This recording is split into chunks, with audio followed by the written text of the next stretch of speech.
Morning प्यारे बच्चों ये है हमारा मॉडल क्वेश्चन पेपर 2026 का मैथमेटिक्स का। तो चलिए जल्दी से देखते हैं इसमें क्या है बच्चों। इस बार कुल 23 क्वेश्चंस आएंगे और जो फर्स्ट क्वेश्चन होगा वो मल्टीपल चॉइस क्वेश्चन होगा, बहुविकल्पी होगा, 4 में से एक करना है।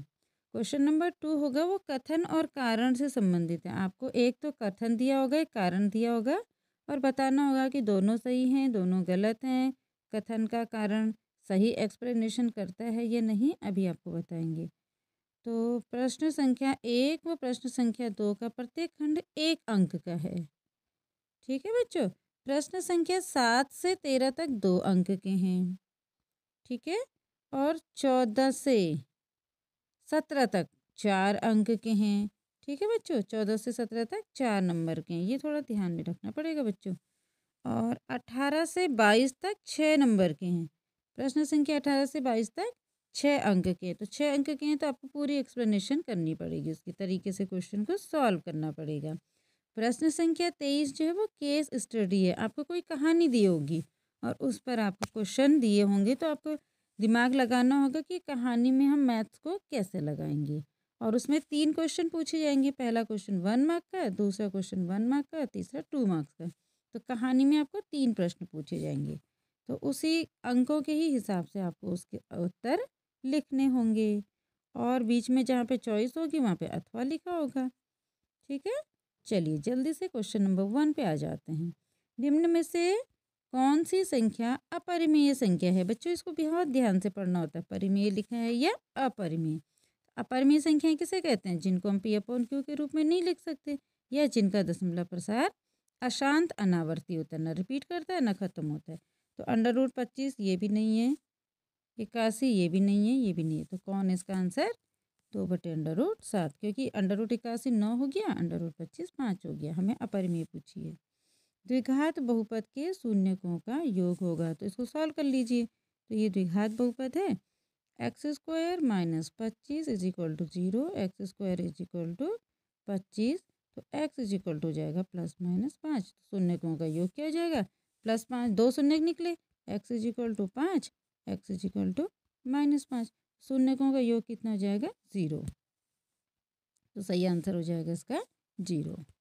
द्विघात समीकरण ax² + bx + c के मूल वास्तविक व असमान होंगे, अलग अलग होंगे यदि, तो इसकी कंडीशन क्या होती है?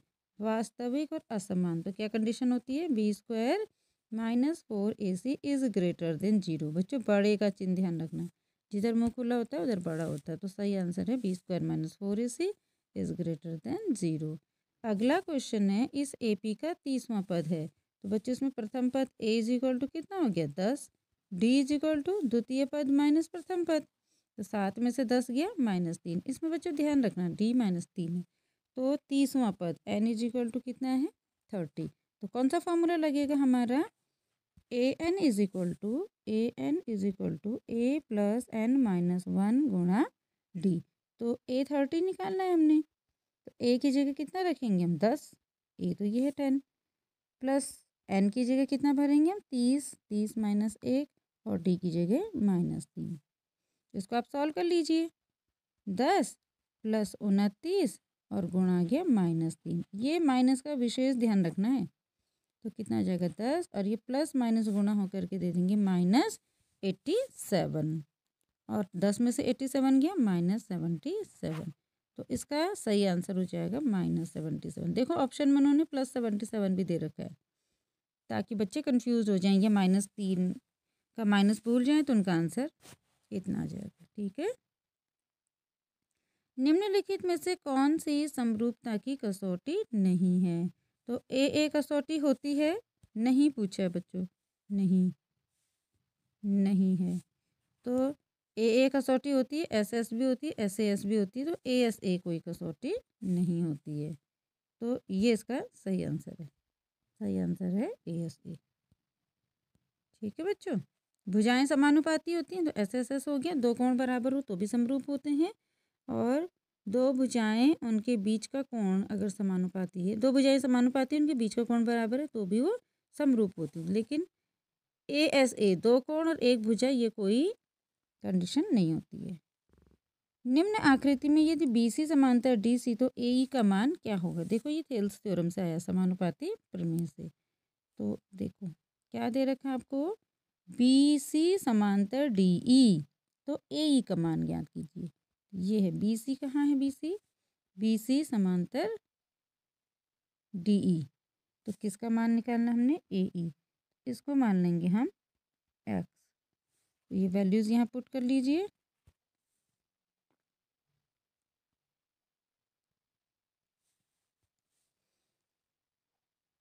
तो ये निकालना है हमने, इसको x मान लीजिए, AD को।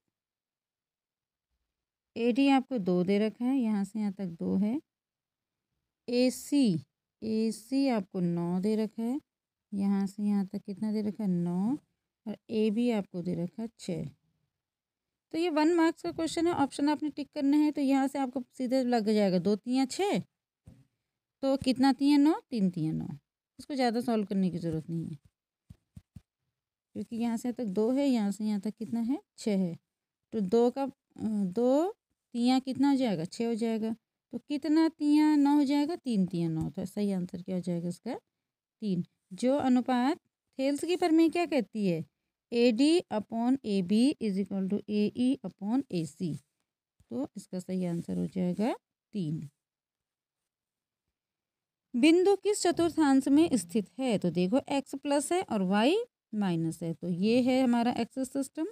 तो x में हम कहाँ चले गए, 1 2 3 4 5, और y में हम कितना चले गए, -1 -2 -3। तो यहाँ पर ये बिंदु होगा, तो कितना चला जाएगा, ये चतुर्थांश। इसका सही आंसर क्या है, चतुर्थांश। बच्चों ये फर्स्ट होता है, ये सेकंड होता है और ये थर्ड होता है। तो सही आंसर क्या है हमारा, फोर्थ क्वाड्रेंट। सही आंसर है हमारा चतुर्थांश। चौथे में जाएगा, नीचे आ जाएगा ना। अगला है, R त्रिज्या वाले उस त्रिज्या खंड का क्षेत्रफल क्या होगा जिसका केंद्र कोण P बना रहा है। तो बच्चों आपको पता है त्रिज्या खंड का क्षेत्रफल का फॉर्मूला क्या होता है। त्रिज्या खंड का क्षेत्रफल का फॉर्मूला होता है θ/360 पाई r स्क्वायर। तो देखो ये भी नहीं होगा, ये भी गलत, ये भी गलत। 180 तो होगा नहीं, यहाँ पे देखो ये 2 से 360 कटेगा, ये भी गलत। तो ये इसका सही आंसर है। तो देखो उसने क्यों दे रखा है ये, यहाँ पे उसने हमको कंफ्यूज करने के लिए 720 दे रखा है, लेकिन ऊपर क्या है 2 से 720 को काटेंगे 360। तो ये हमारा क्या है, सही आंसर है। आपको कंफ्यूज करने के लिए उसने डबल कर दिया। निम्न में से कौन सी किसी घटना की प्रायिकता नहीं हो सकती है। तो प्रायिकता बच्चों हमेशा 0 से 1 के बीच में होती है। तो इसका 150% किसी की प्रायिकता नहीं हो सकती। प्रायिकता हमेशा 0 से 1 के बीच में होती है।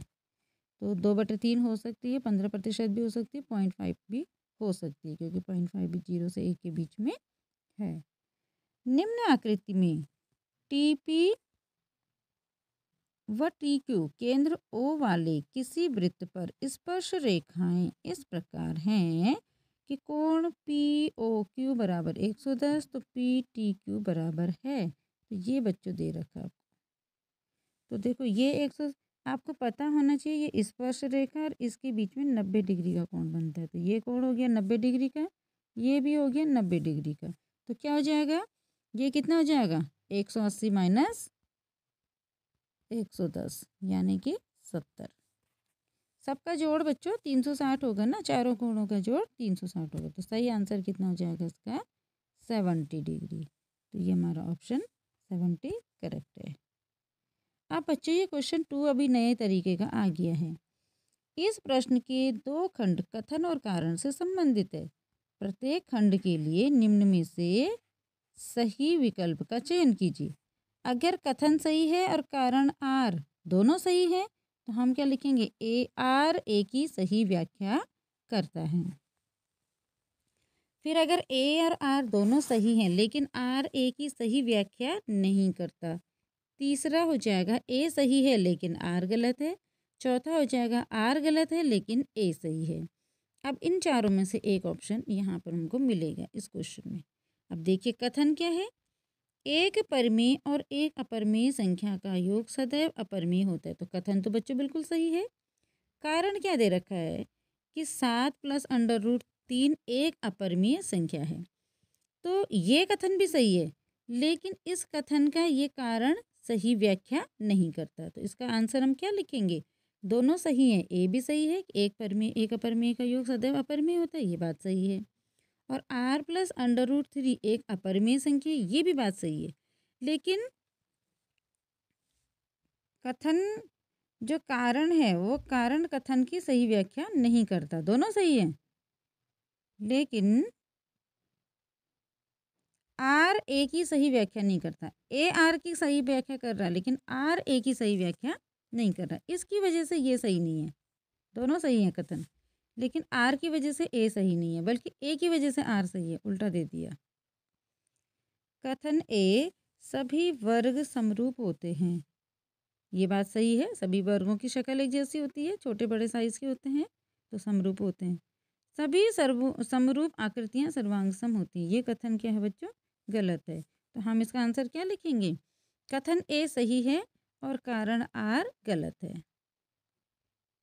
वह द्विघात बहुपद ज्ञात कीजिए जिसके शून्यकों का योग व गुणनफल क्रमशः -1/4 और 1/4 है। तो बच्चों इसके लिए आपको एक क्वेश्चन याद करनी होती है कि द्विघात बहुपद का व्यापक रूप होता है एक्स स्क्वायर, यहाँ पे माइनस होता है, हाँ, minus alpha plus beta x और plus alpha beta is equal to 0।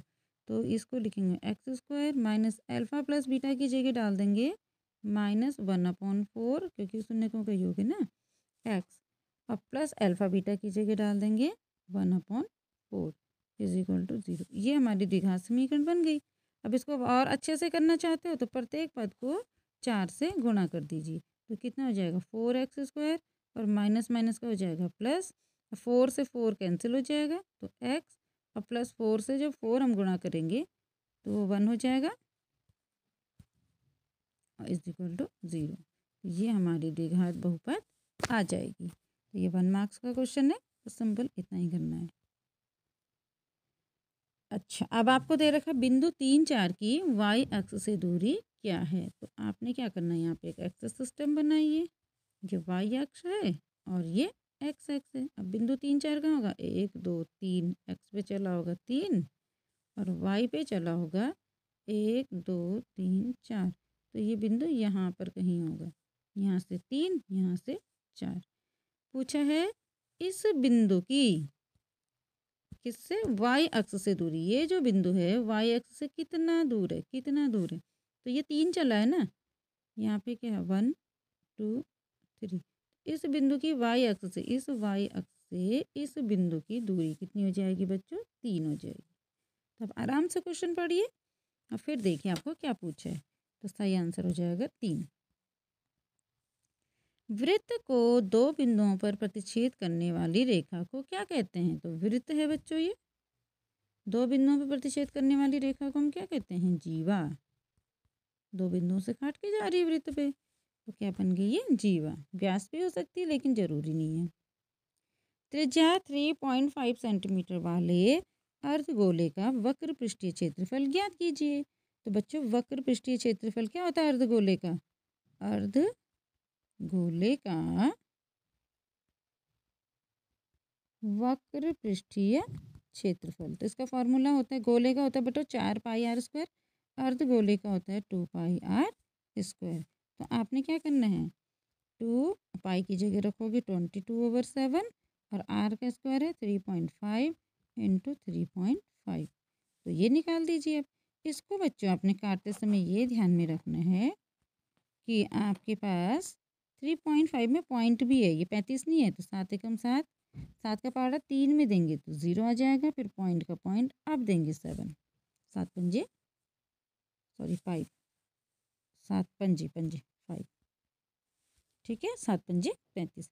अब देखो 0.5 को 2 से मल्टीप्लाई करेंगे तो 1 हो जाएगा, और 1 को 22 से मल्टीप्लाई करो, 22 को 3.5 से, अब तो आप कर सकते हो गुणा, ये हमारा आंसर निकल जाएगा। यदि द्विघात बहुपद 7x² - 50 + 50x + k के शून्यक एक दूसरे के व्युत्क्रम हैं तो k का मान ज्ञात कीजिए। 2 नंबर का क्वेश्चन है। तो बेटा शून्यक व्युत्क्रम है तो माना एक शून्यक क्या है इसका? अल्फा है, तो दूसरा क्या आ जाएगा 1/अल्फा, क्योंकि क्या लिखा है उसने व्युत्क्रम। व्युत्क्रम माने एक दूसरे का 1/, उसको व्युत्क्रम बोलते हैं। अब क्या कह रहा है वो, ये अब क्या कह रहा है वो, यदि द्विघात बहुपद के शून्यक एक दूसरे के व्युत्क्रम है तो के का मान ज्ञात कीजिए। तो आपको पता है शून्यकों का योग कितना होता है, अल्फा प्लस 1/अल्फा इज इक्वल टू होगा माइनस b/a, यानी कि माइनस माइनस माइनस 50 यानी प्लस 50/7। एक इक्वेशन यहाँ से बनेगी और एक बनेगी शून्यकों का गुणनफल। तो शून्यकों का गुणनफल लेंगे अल्फा/1/अल्फा इज इक्वल टू c/a। तो c कितना हो जाएगा हमारे पास k, और a कितना हो जाएगा 7, तो k/7। अब देखो अल्फा से अल्फा कैंसिल आउट हो गया, तो हमारे पास क्या बचा k/7, k/7 is equal to 1। तो 7 को यहाँ मल्टीप्लाई कर लो, k इज इक्वल टू 7। तो ये हमारा आंसर आ जाएगा। बहुत छोटा सा क्वेश्चन था। थोड़ा सा व्युत्क्रम शब्द का अर्थ पता होना चाहिए, ये पता होना चाहिए शून्यकों का योगफल -b/a और गुणनफल c/a। तो हम c लगा लेंगे c/a, क्योंकि k का मान हमें निकालना है। तो रेल की पटरियां समीकरण ये और ये द्वारा निरूपित की गई हैं। क्या ये पटरियां एक दूसरे को काटेंगी? वैसे भी हमें पता नहीं काटती, इसका मतलब ये समांतर होंगी। तो अब हम क्या करेंगे, समांतर होने का कंडीशन चेक करेंगे। तो बच्चों समांतर होने का प्रतिबंध होता है a1/a2 is equal to b1/b2 but not equal to c1/c2। Check करते हैं क्या ऐसा हो रहा है कि नहीं हो रहा है। तो देखिए इसमें a1 कितना है 1, a1 कितना है 1, तो a1/a2 इज इक्वल टू इसका x का कोफिशिएंट 1 है, यहाँ पे x का कोफिशिएंट 2 है 1/2। b1/b2, b1 हमारे पास है 2 और b2 हमारे पास है 4, 2/4। ये भी काट के 1/2 आ गया। और c1/c2 को चेक करो, c1 है -4 और c2 है -12। तो -4/-12 यानी कि 1/3। तो देखिए a1/a2 1/2, b1/b2 भी 1/2 और c1/c2 हो जाएगा -+1/3। तो कौन सी कंडीशन बन रही है हमारे पास, a1/a2 is equal to b1/b2 but not equal to c1/c2। तो अतः ये कभी भी एक दूसरे को नहीं काटेंगे, आप ऐसा लिख लेंगे, यानी कि समांतर होने की कंडीशन आप लिख देंगे। द्विघात समीकरण का विविक्त कर ज्ञात कीजिए और मूलों की प्रकृति ज्ञात कीजिए। तो मूलों की प्रकृति कैसे ज्ञात करते हैं बच्चों, हम विविक्त कर कैसे ज्ञात करते हैं, b² - 4ac से। तो a कितना है यहाँ पे हमारे पास 2, b कितना है हमारे पास -4 और c कितना है हमारे पास 3। पहले तो ये आपको आना चाहिए ABC देखना। अब हम निकालेंगे d is equal to b² - 4ac। तो d इज इक्वल टू जाएगा b² हमारे पास कितना हो जाएगा, माइनस माइनस का प्लस और 4 4 जा 16, -4 का 4, a की जगह पे हम रखेंगे 2 और c की जगह पे रखेंगे हम 3। इसको सॉल्व कर लीजिए तो कितना आ जाएगा, यह आ जाएगा 16 - 24 यानी कि -8। तो d इज इक्वल टू आ जाएगा -8। तो जब भी d नेगेटिव होता है तो मूल क्या होते हैं, b² - 4ac is less than 0 यानी कि नेगेटिव। तो मूल क्या होते हैं, काल्पनिक। मूल वास्तविक नहीं होते हैं, मूल क्या होते हैं, काल्पनिक होते हैं। तो ये हमारा इसका निकल गया विविक्तिकर मूलों की प्रकृति। अगला क्वेश्चन है हमारे पास, यदि sin a is equal to 3/4 तो cos a और tan a का मान निकालिए। तो इसके लिए हमें पाइथागोरस की प्रमेय आनी चाहिए और साइन का, cos का और tan का फॉर्मूला पता होना चाहिए। तो sin a होता है हमारा लंब बटे कर्ण। तो 3 तो हो गया हमारा लंब और 4 हो गया हमारा कर्ण, परपेंडिकुलर और हाइपोटेनियस। तो ये हम मान लेते हैं A B C। अब यहाँ पर लंब की जगह 3 रखेंगे और कर्ण की जगह 4 रखेंगे। और आधार इसका हो जाएगा अंडर रूट 4 चौको 16 माइनस 3 3 9। आपको पाइथागोरस आती होगी। कर्ण के वर्ग में से लंब का वर्ग को घटा देंगे। आधार का वर्ग बराबर कितना हो जाएगा? आधार का वर्ग बराबर हो जाएगा कर्ण का वर्ग माइनस लंब का वर्ग। तो कर्ण कितना है? 4 4 चौको 16 माइनस लंब कितना है? 3 3 3 9 यानी कि 7। तो आधार कितना निकल जाएगा? आधार इज इक्वल टू जाएगा अंडर रूट 7। तो इस फिगर में हम आधार की जगह क्या रख देंगे? अंडर रूट 7 रख देंगे। अब हम निकाल लेंगे tan और cos। तो cos theta is equal to बच्चों होता है आधार बटे कर्ण। तो ये हमने फिगर ड्रॉ कर ली। यहाँ मैंने a रख दिया, यहाँ 3 था, यहाँ 4 था, यहाँ निकल गया अंडर रूट 7।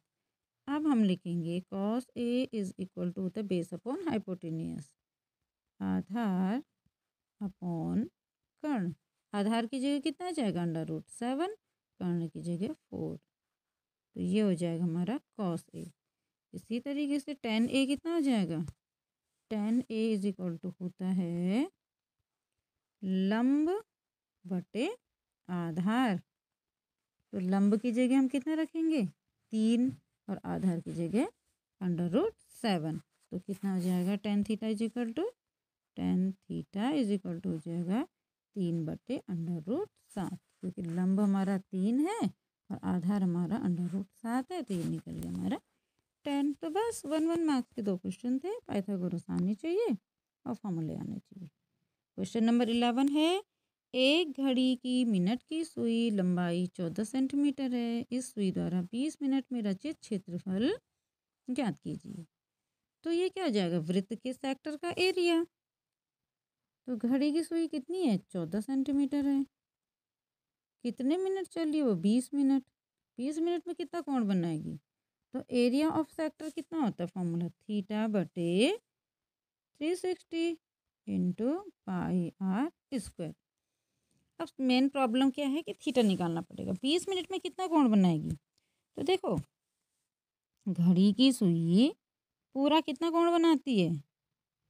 60 मिनट में बनाती है 360।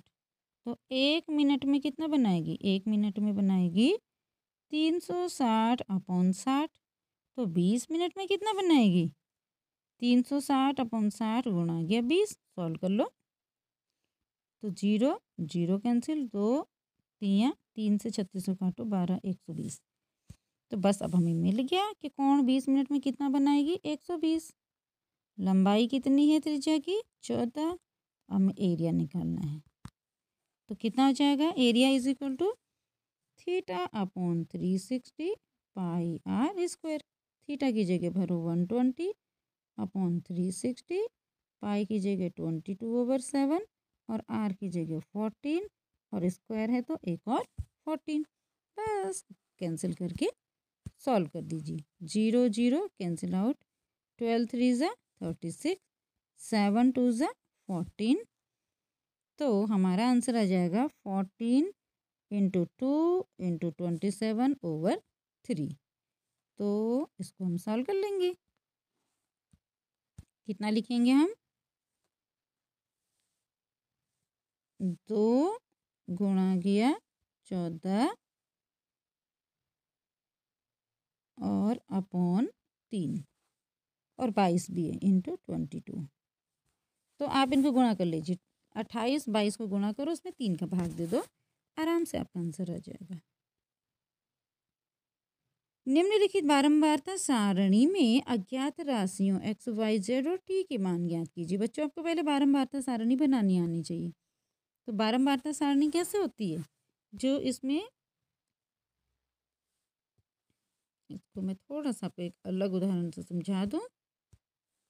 इस तरीके से हमको कोई सारणी दे रखी, मान लो यहाँ 0 से 10, 10 से 20 बारंबारताएं दे रखी, 20 से 30, 30 से 40। और यहाँ पे आपको दे रखी 5 7 6 8। ये हमारे को दे रखी फ्रीक्वेंसी f। ये दे रखा आपको क्लास इंटरवल। तो हम CF यानी कुमुलेटिव फ्रीक्वेंसी कैसे निकालते? 5 का तो हम यहाँ पे लिख देंगे 5, फिर 5 में 7 जोड़ेंगे तो 7 और 5 12, 12 में 6 जोड़ेंगे 12 और 6 18 में 8 जोड़ेंगे तो 26 ऐसे निकलता है। फर्स्ट वाले को ऐसे उतार देते हैं, फिर इसको जोड़ो, फिर इसको जोड़ो, फिर इसको जोड़ो, नीचे वाले को जोड़ते रहो। तो ये आपको आना चाहिए। तो अब आप इस क्वेश्चन को करिए। तो 6 का तो 6 लिख दिया, तो 6 और 5 कितना हो जाएगा 11। तो x की वैल्यू कितनी आ गई 11। फिर 11 में y जोड़ के 15 आ रहा, तो y कितना होगा 4। फिर 15 में 4 जोड़ के 19 आ रहा, 19 में z जोड़ के 22 आ रहा, तो z कितना होगा 3। और 22 में 8 जोड़ करके कितना हो जाएगा 30, तो t कितना हो जाएगा 30। इस तरीके से हम t की वैल्यू 30 निकालेंगे, z की वैल्यू 3 निकालेंगे, y की वैल्यू 4 निकालेंगे, x की वैल्यू 11 निकालेंगे। तो बस कंपेयर करते रहना है और जोड़ते रहना है। क्युमुलेटिव फ्रीक्वेंसी बारंबारता बच्चों, पहले वाले को वैसे उतारते हैं, फिर अगली वाली फ्रीक्वेंसी को जोड़ते रहते हैं। क्वेश्चन नंबर 13, एक पेटी में 30 डिस्क हैं। डिस्क समझते हो, गोल गोल चक्के, जिनमें 1 से 30 तक की संख्याएं अंकित हैं। गिनतियां लिख दी हैं 1 से 30 तक। यदि इस पेटी में से यादृच्छया मैंने रैंडमली, बिना देखे हुए, बिना किसी पक्षपात के एक डिस्क निकाली जाती है, तो इसकी क्या प्रायिकता है कि डिस्क पर अंकित होगी 2 अंकों की एक संख्या और एक पूर्ण वर्ग संख्या। तो हमारे पास सैंपल कितने हो गए बच्चों? पेटी में क्या लिखा है 1 से लेके और 30 तक की गिनती वाली डिस्क। कितने सैंपल हो गए हमारे पास? 1 से लेके 30 तक, 2 अंकों की संख्या। अब 1 से 9 तो हम छोड़ देंगे, तो कितनी बचेंगी? 2 अंकों की संख्या हो जाएगी हमारी 10 से शुरू और 30 तक। तो 10 से और 30 तक कितनी संख्याएं हो जाएंगी बच्चों? 10 को भी गिनेंगे हम, तो हमारे पास हो जाएंगी 21 संख्याएं। 10 को भी तो काउंट करेंगे हम। 11 से 30 तक 20 हो रही हैं और 10 भी, तो 21 हो जाएंगी। तो टोटल 2 अंकों की टोटल संख्याएं तो कितनी हो गई 21, और सैंपल में कितने हैं वो 30। तो 2 अंकों की संख्या आने की प्रायिकता हो जाएगी बच्चों 21/30, क्योंकि टोटल 30 है ना, और हमारे काम की, हमारे मतलब की कितनी आएंगी 21 आएंगी, हमारी वांछित आउटकम। अगला है एक पूर्ण वर्ग संख्या। तो बच्चों पूर्ण वर्ग संख्या क्या होगी 30 तक? 1 होगी, 1 1 जा 1, 2 2 जा 4, 3 3 जा 9, 4 4 जा 16, 5 5 जा 25, बस 36 तो ज़्यादा हो जाएगा। तो कितने हुई 1 2 3 4 5। तो हमारे जो हमको चाहिए आउटकम वो कितना हो गया 5, और टोटल आउटकम कितने थे 30। तो हमारी प्रायिकता हो जाएगी 5/30। इसको कैंसिल कर लेंगे, 5 एकम 5, 5 छक्के 30, तो 1/6 इसका आंसर हो जाएगा। Favourable outcome upon total outcome इसका फॉर्मूला होता है। हमें जो चाहिए और टोटल कितने थे। हरप्रीत 2 भिन्न भिन्न सिक्कों को एक साथ उछालती है। इसकी क्या प्रायिकता है कि वह कम से कम एक चित प्राप्त करेगी? बच्चों चित बोलते हैं टेल के लिए। अब वो कितने सिक्के उछाल रही है बच्चों? 2 अलग अलग सिक्के। तो पहले सिक्के में क्या आ जाएगा हेड, दूसरे में आ जाएगा टेल। अगली बार क्या है, पहले में भी हेड, दूसरे में भी हेड। अगली बार क्या हो सकता है, पहले में हेड, सॉरी पहले में टेल और दूसरे में हेड। और तीसरी कंडीशन क्या हो सकती है, पहले में भी टेल और दूसरे में भी टेल। ये 4 आउटकम आ सकते हैं, और तो कुछ हो नहीं सकता। कम से कम एक चित, कम से कम एक हेड, 2 आ जाए कोई बात नहीं, लेकिन कम से कम एक चित मतलब टेल। तो एक टेल आने का चित, कम से कम एक चित, चित और पट बोलते हैं ना हिंदी में हेड और टेल को, तो चित होगा मुझे लग रहा है हेड। हाँ कम से कम एक हेड। तो एक हेड इसमें है, एक हेड इसमें है और एक हेड इसमें है। तो हमारे फेवरेबल कंडीशन कितनी आ गई 1 2 3, कम से कम एक। तो हमारी प्रायिकता हो जाएगी 3/4। एक ही कंडीशन ऐसी आएगी जिसमें दोनों टेल आ जाएंगे। सिद्ध कीजिए 6 + √3 एक अपरिमेय संख्या है। तो हम इसके लिए क्या करेंगे, माना 6 + √3 एक अपरिमेय संख्या नहीं है, अपरिमेय संख्या नहीं है। अब अपरिमेय नहीं है तो क्या होगी, परिमेय होगी। परमेय होगी तो हम क्या लिखेंगे 6 + √3 = a/b, जहाँ पूरा लिखेंगे आप। हाँ, ए और बी कोई क्या है सह अभाज्य पूर्णांक हैं, पूर्णांक हैं, ये पूरी बात आप लिखेंगे। तो हमने क्या लिख दिया 6 + √3 = a/b लिख दिया। अब √3 6 को इधर ले जाओ RHS में, तो √3 हो जाएगा a/b - 6। अब हम आर्ग्यूमेंट क्या देंगे, a/b क्या है कोई परिमेय संख्या, 6 भी क्या है कोई परिमेय संख्या, दो परिमेय संख्याओं का अंतर भी क्या जाएगा परिमेय संख्या। तो हमने क्या कर दिया RHS तो हो गया परिमेय और हमको पता है √3 अपरिमेय संख्या है, LHS हो गया अपरिमेय। तो ये आप इसको लिखेंगे, कैसे लिखेंगे, कैसे लिखेंगे 6 = a/b √3 = a/b - 6। तो RHS क्या आ जाएगा परिमेय और LHS कैसे आ जाएगा अपरिमेय। तो क्या यह संभव है कि किसी इक्वेशन का LHS तो आपका आ रहा है अपरिमेय और RHS आ रहा है परिमेय, तो यह क्यों हुआ, यह हमारी गलत, जो कि संभव नहीं है। आगे क्या लिखोगे, जो कि संभव नहीं है, अतः हमने गलत परिकल्पना कर दी, अतः 6 + √3 is not equal to a/b, अतः 6 + √3 एक अपरिमेय संख्या है, अपरिमेय संख्या है।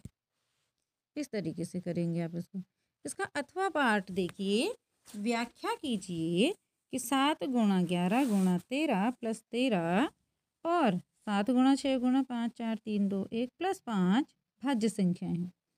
अब बच्चों अपने विभाज्यता परीक्षण पढ़े होंगे और 6th का ये क्वेश्चन है। ये कितनी है, सभी विषम संख्या है, तो विषम संख्याओं का गुणनफल भी क्या हो जाएगा विषम हो जाएगा। 13 भी कैसी संख्या है विषम है।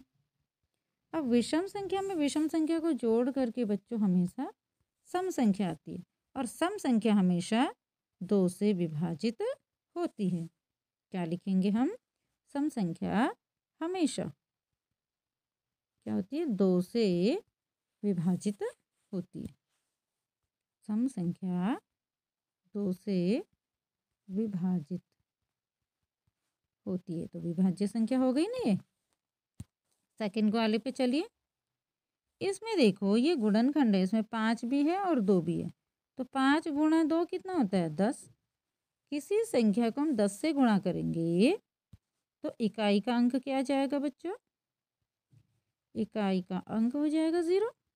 10 से गुणा करेंगे इकाई का अंक क्या जाएगा 0 और +5 इसमें पीछे से दे रखा है, तो इसका इकाई का अंक तो आ गया 0 और 0 में इकाई का अंक है इसमें 5 जोड़ेंगे तो इकाई का अंक कितना जाएगा 5। बच्चों में केवल इकाई डिस्कस करनी है, तो इकाई का अंक आ गया 5। अब देखो यदि किसी संख्या की इकाई का अंक 5 है तो वह संख्या क्या हो जाएगी 5 से विभाजित होती है, बस इसलिए ये संख्या भी 5 से विभाजित है। ठीक है बच्चों, फिर से एक बार सुन लीजिए, ये विषम संख्या है, इन सब का गुणनफल कितना हो जाएगा बच्चों विषम हो जाएगा। 13 कैसी संख्या है विषम, विषम में विषम जोड़ करके क्या आ जाती है सम, सम संख्या क्या होगी 2 से विभाज्य। ठीक है, अगले वाले को डिस्कस जब हम करेंगे, इसमें 5 × 2 आ रहा है तो इकाई का अंक क्या आ जाएगा बच्चों 0 और 0 में हम 5 जोड़ेंगे तो इकाई का अंक क्या आ जाएगा 5। अब हम क्या आर्ग्यूमेंट देंगे, यदि इकाई में 5 है, 5 का अंक इकाई में है, इकाई में है तो वह संख्या 5 से विभाजित अवश्य ही होगी। तो ये इसका आर्ग्यूमेंट हो गया क्यों विभाजित है। क्वेश्चन बेटा आगे कंपटीशन में भी पूछा जाता है। क्वेश्चन नंबर 15 देखिए, tan a minus sine A upon tan a plus sine A is equal to sec a minus 1 है।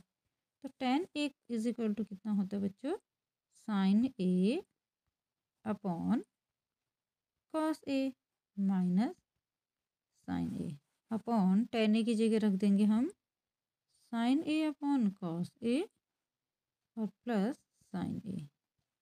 अब हम क्या करेंगे, प्रत्येक पद को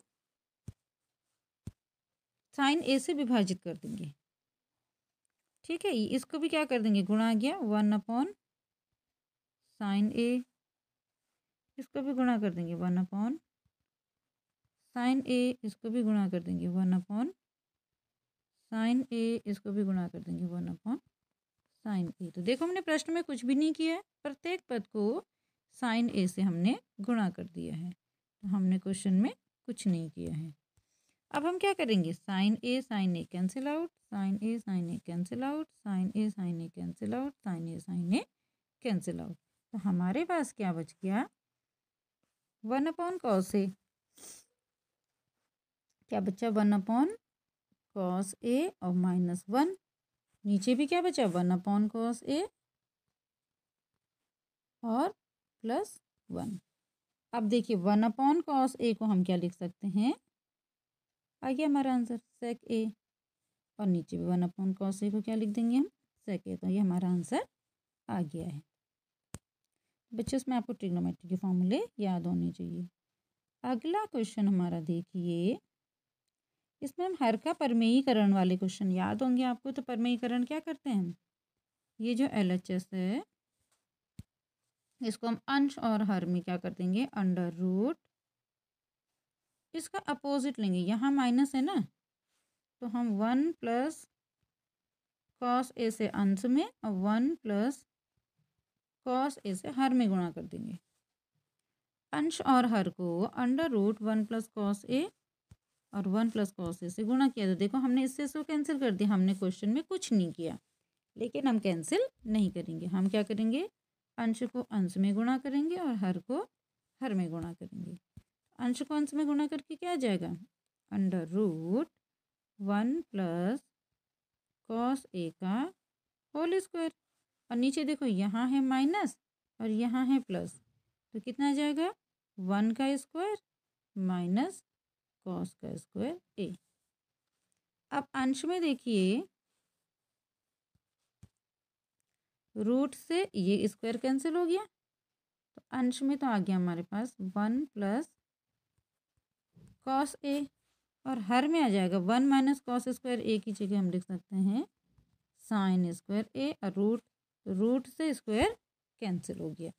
तो हमारे पास क्या बचा, इतना बच गया, ये क्या बचा 1 plus cos A upon sine A.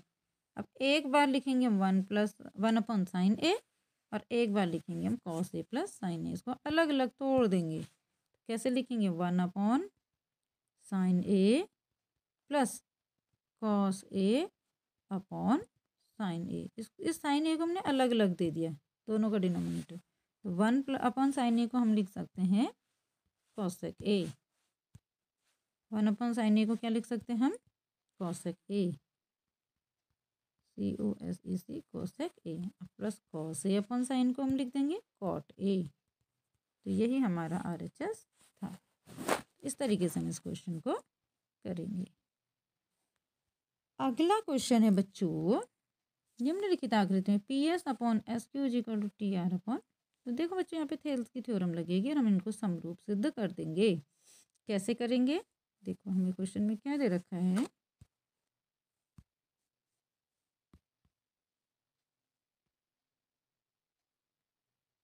PS upon SQ, PS upon SQ is equal to दे रखा PT अपॉन TR। तो हम क्या कह सकते हैं, ST पैरेलल टू QR, ये दोनों क्या हो जाएंगे, समांतर हो जाएंगे। और ये वाला कोण हमको इस वाले कोण के बराबर दे रखा क्वेश्चन में। ठीक है। अब बच्चों जब ये समांतर हो जाएंगी रेखाएं, यहाँ पर देखिए, क्योंकि हम लिखेंगे थेल्स के प्रमेय से हमको क्या दे रखा है, P S upon S Q is equal to P T upon T R. अतः हम क्या लिखेंगे, जो ये एस टी है, एस टी समांतर हो जाएगी क्यू आर के, आर क्यू या क्यू आर कुछ भी लिख लीजिए। अब जब ये समांतर हो गई हैं तो हम क्या कह सकते हैं, समांतर हो गई है तो क्यू और एस क्या हो जाएंगे, एकांतर कोण, सॉरी संगत कोण। तो कोण क्यू इज इक्वल टू कोण P S T, angle P S T, reason क्या हो जाएगा, संगत, यानी ये करस्पॉन्डिंग एंगल। इसी तरीके टी और आर क्या हो जाएंगे, कोण टी इज इक्वल टू कोण आर, टी का पूरा नाम लिखना पड़ेगा, दो कोण बन रहे ना, कोण P T S is equal to angle R. ये भी क्या रीजन देंगे हम, संगत कोण लिख लीजिएगा, है ना। और हमको दे रखा है कोण एस पी एस टी, कोण P S T is equal to कोण आर। ये कहाँ से पता चला, दिया है। ठीक है। तो अब हम क्या कह सकते हैं, सभी कोण आपस में क्या हो जाएंगे, बराबर हो जाएंगे। क्या कह सकते हैं हम, कोण टी इज इक्वल टू कोण एस। ठीक है। हम इन दोनों इक्वेशन से, इक्वेशन 1, इक्वेशन 2 और इक्वेशन 3, ये हमारी इक्वेशन 1, ये हमारी इक्वेशन 2 और ये हमारी इक्वेशन 3।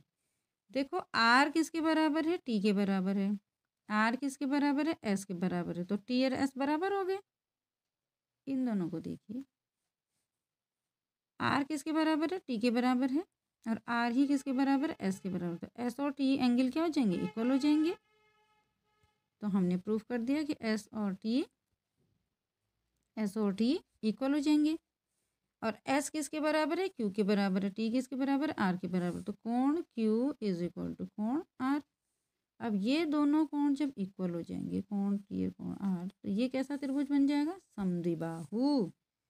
क्यों, कैसा त्रिभुज बन जाएगा, समद्विबाहु। ठीक है।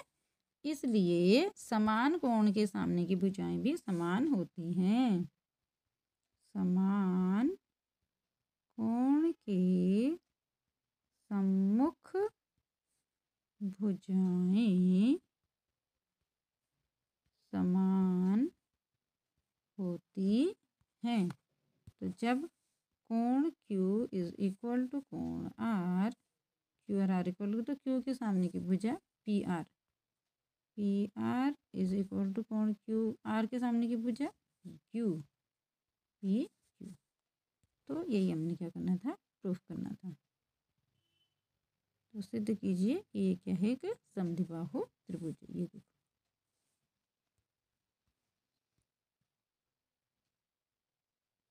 क्वेश्चन नंबर 17, यदि बिंदु 1, 2, 4, y, x, 6 और 3, 5 इसी क्रम में लेने पर एक समांतर चतुर्भुज के शीर्ष बनते हैं, तो x और y का मान ज्ञात कीजिए। बहुत ही इजी क्वेश्चन है और 4 नंबर का, बहुत ही अच्छा क्वेश्चन है।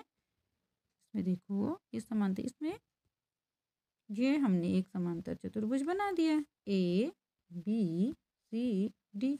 ए के कोऑर्डिनेट्स हैं 1, 2, क्रम से लेना बच्चों। बी के हैं 4, y, सी के हैं x 6 और डी के हैं 3, 5। इसमें क्या करना है, हमने एक गुण लगाना है समांतर चतुर्भुज का। कौन सा गुण लगाना है, कि समांतर चतुर्भुज के विकर्ण एक दूसरे को समद्विभाजित करते हैं। अब ये जो P बिंदु आया है, ये मध्य बिंदु होगा। तो मध्य बिंदु के निर्देशांक क्या होते हैं, x1 प्लस x2 बटे 2, y1 प्लस y2 बटे 2। ये आपको पता होगा। एक्स एक्स कोऑर्डिनेट को जोड़ दो, हाफ कर दो, वाई वाई कोऑर्डिनेट को जोड़ दो और हाफ कर दो। तो अब इसके P बिंदु के जो निर्देशांक होंगे, यहाँ से होगा 4 प्लस 3 बटे 2, 4 और 3 7, 7 बटे 2। तो मैं डायरेक्ट लिख देती हूँ इसके निर्देशांक होंगे 7/2। दूसरा निर्देशांक होगा y + 5/2, y + 5/2। इसका मध्य बिंदु है ना, इसका और इसका मध्य बिंदु ये निकला। ठीक है बच्चों, अब ये वही बिंदु है, ये इधर से इसका भी तो मध्य बिंदु होगा, तो इसको और इसको जोड़ो, x + 1/2 और 6 + 2/2। तो दूसरा इसका क्या निकल जाएगा, x + 1/2 और ये कितना है 2 और 6, 6 और 2 8, 8/2 यानी कि 4। दूसरा कोऑर्डिनेट आ गया 4। तो ये दोनों आपस में बराबर आए, ये दोनों आपस में बराबर आए, क्योंकि बिंदु तो एक ही है। हमने एक बार ए और सी का मध्य बिंदु लिया, एक बार बी और डी का मध्य बिंदु लिया, बिंदु एक ही है। तो एक्स एक्स की तुलना करेंगे और वाई की तुलना वाई से करेंगे, एक्स एक्स के बराबर होगा, वाई वाई के बराबर होगा। तो एक समीकरण बन गया। क्या बन गया हमारे पास समीकरण, थोड़ा साफ साफ लिख लूँ मैं, 1 मिनट का समय लगेगा। अब इसकी ज़रूरत नहीं है ना, इसकी ज़रूरत है। अब हमें सिर्फ ये ज़रूरत है कि जो मध्य बिंदु है ना, ए सी का मध्य बिंदु भी वही है और बी डी का मध्य बिंदु भी वही है। तो बस अब इनको हम 2 इक्वेशन बना के सॉल्व कर लेंगे। दोनों तरफ से x निकालो वो बराबर है, दोनों तरफ से y निकालो वो बराबर है। अब हम करेंगे इसको सॉल्व। देखिए x + 1/2 = 7/2, एक ही समीकरण बन गई, और एक y + 5/2 = 4। अब आप इनको सॉल्व कर लीजिए। तो कैसे करेंगे, 2 से 2 को कैंसिल कर दो, x + 1 = 7, तो x = 6।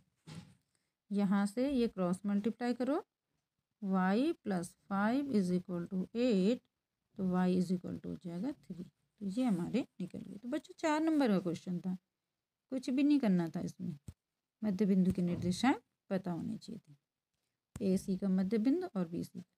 अगला क्वेश्चन है, 2 व्यक्तियों की आय का अनुपात 9:7 और उनके खर्चों का अनुपात 4:3 है। यदि प्रत्येक व्यक्ति प्रति माह 2000 रुपये बचाता है तो दोनों व्यक्तियों की मासिक आय ज्ञात कीजिए। अब देखो उनके इनकम और खर्चे का अनुपात दे रखा है और उनकी सेविंग दे रखी है। तो माना आय के अनुपात का गुणांक x है, ये लिखना पड़ेगा। तो पहले व्यक्ति की आय कितनी हो जाएगी 9x और दूसरे की कितनी हो जाएगी 7x, अनुपात 7x, ये पता चल गया आपको। इसी तरीके से दोनों की, यहाँ पे हम लिख लेंगे आगे कि दोनों के खर्चों का अनुपात कितना है, गुणांक y है। तो पहले वाले व्यक्ति का खर्चा हो जाएगा 4y और दूसरे वाले का हो जाएगा 3y। अब देखो इनकम तो उनकी है 7x और 9x, खर्चे उनके 4y और 3y, बचत है उनकी 2000। तो इक्वेशन बन गई ना। तो क्या बनी समीकरण, 9x माइनस, ये जरा छोटा करना पड़ेगा, ये है इनकम इसकी 7x है, 9x है, दूसरे की इनकम 7x है। ठीक है, खर्चे 4y है और दूसरे के खर्चा 3y है, बचत दोनों की ही कितनी है 2000 रुपये है। तो क्या करेंगे, इनकम में से खर्चे घटा देंगे, बचत निकल आएगी। तो क्या करेंगे, हम समीकरण बनाएंगे, 9x माइनस 4y बराबर 2000। इसी तरीके से दूसरे व्यक्ति ने 7x रुपये कमाए और 3y रुपये खर्च कर दिए, तो 7x माइनस 3y, उसने भी 2000 रुपये बचाए। तो ये हमारी 2 समीकरण होगी। अब समीकरण नंबर 1 को गुणा कर देंगे हम 3 से और समीकरण नंबर 2 को गुणा कर देंगे हम 4 से, और फिर हम इनको घटाएंगे तो x का मान विलोपन विधि से निकल जाएगा। ये तो आप कर लोगे ना। लिखना पड़ेगा आपको, समीकरण नंबर 1 को 3 से गुणा करने पर 9 × 27x माइनस 4 × 12y बराबर 2 3 6000। समीकरण नंबर 2 को 7 चौको 28x माइनस 3 चौको 12y बराबर 2 चौको 8। अब इनको हम घटाएंगे तो क्या हो जाएंगे, चिन्ह बदल जाएंगे, माइनस हो जाएगा, ये प्लस हो जाएगा, ये माइनस हो जाएगा, प्लस माइनस क्या हो जाएगा, कैंसिल हो जाएगा। 27 में से 28 गया minus x is equal to 6 में से 8 गया माइनस 2000। तो x कितना आ जाएगा हमारा 2000 आ जाएगा। अब x का मान समीकरण 1 में रख करके y का मान आप आराम से निकाल सकते हैं। तो ये आपको मिलेंगे पूरे के पूरे 6 नंबर। अगला क्वेश्चन देखिए 13वां क्वेश्चन नंबर कौन सा है 18 है। तो ये कितने मार्क्स का होगा, ये इसी का अथवा पार्ट है। 13 मीटर व्यास वाले एक वृत्ताकार पार्क की परिसीमा के एक बिंदु पर एक खंबा इस प्रकार गाड़ना है। कहाँ पर गाड़ना है खंबा, वृत्ताकार मार्ग की परिसीमा पर यानी वृत्त की परिधि पर। कैसे गाड़ना है, इस पार्क के एक व्यास के दोनों अंतः बिंदुओं पर, व्यास के अंतः बिंदु पर देखो लिखा है ना, व्यास के दोनों अंतः बिंदु पर बने दो फाटक ए और बी। कहाँ पर बने हैं ये फाटक, व्यास पे। खंबे की दूरियों का अंतर फाटक ए और बी से, खंबे की दूरियों का अंतर 7 मीटर हो। क्या ऐसा करना संभव है, यदि है तो दोनों फाटकों से कितनी दूरियों पर खंबा गाड़ना है। तो देखो एक वृत्त है, इस पर एक खंबा गाड़ना है, ये तो आपको समझ में आ गया, पोल गाड़ना है। इस वृत्त की जो त्रिज्या है वो 13 मीटर है, सॉरी व्यास, व्यास कितनी है 13 मीटर। यहाँ पर है ए, यहाँ पर है बी, यहाँ पर एक खंबा गाड़ना है, गेट बनाना है। एक गेट यहाँ पर है, एक गेट यहाँ पर है। तो कह रहे हैं इस गेट की जो ये दूरियां हैं वो एक दूसरे से 7 मीटर के अंतर पे हो। मीन्स अगर ये x दूरी है तो ये x+7 हो या x-7 हो। अंतर उनका कितना आना चाहिए, 7 आना चाहिए। तो चलो इसको x-7 कर लो। तो क्या ऐसा करना पॉसिबल है। अब इसमें देखो हमारा कॉन्सेप्ट क्या लगेगा, अर्धवृत्त में बना कोण समकोण होता है। दूसरा कॉन्सेप्ट क्या लगेगा, क्या ऐसा त्रिभुज संभव है जिसकी एक भुजा x है, एक भुजा x-7 है और जिसका विकर्ण 13 है। तो पहले हमें x की वैल्यू निकालनी पड़ेगी, फिर हमें ये चेक करना पड़ेगा कि त्रिभुज में क्या होता है, दो भुजाओं का योग तीसरी भुजा से अधिक होना चाहिए। तो चलिए फिर पाइथागोरस का प्रमेय का प्रयोग करते हैं। तो क्या लिखेंगे हम, पाइथागोरस प्रमेय से क्या लिखेंगे, x² प्लस x-7 का whole square is equal to 13 का स्क्वायर। ये बना ना समकोण त्रिभुज, इधर है x, इधर है x-7 और इधर है 13। x² प्लस x-7 का whole square is equal to 13 का स्क्वायर। तो करिए x² a माइनस बी का होल स्क्वायर खोलिए, x² माइनस 14x और प्लस 49 इज इक्वल टू 169। तो 2x² माइनस 14x, इसको इधर ले जाएंगे या इसको इधर ले आए, माइनस 120 इज इक्वल टू 0। इसका हाफ कर दो, x² माइनस 7x और माइनस 60 इज इक्वल टू 0। तो इसका b² माइनस 4 इसे निकाल करके आप विभक्ति कर चेक कर लीजिए क्या इसके आंसर आ रहे हैं कि नहीं आ रहे हैं। और d निकालिएगा, अगर b² minus 4ac is greater than 0 आ जाएगा तो हम कहेंगे हाँ संभव है, और नहीं आएगा तो नहीं, ऐसा संभव नहीं है। इसको आप सॉल्व करिएगा ज़रा, ठीक है, करके देखिए कि क्या ऐसा बन रहा है या नहीं।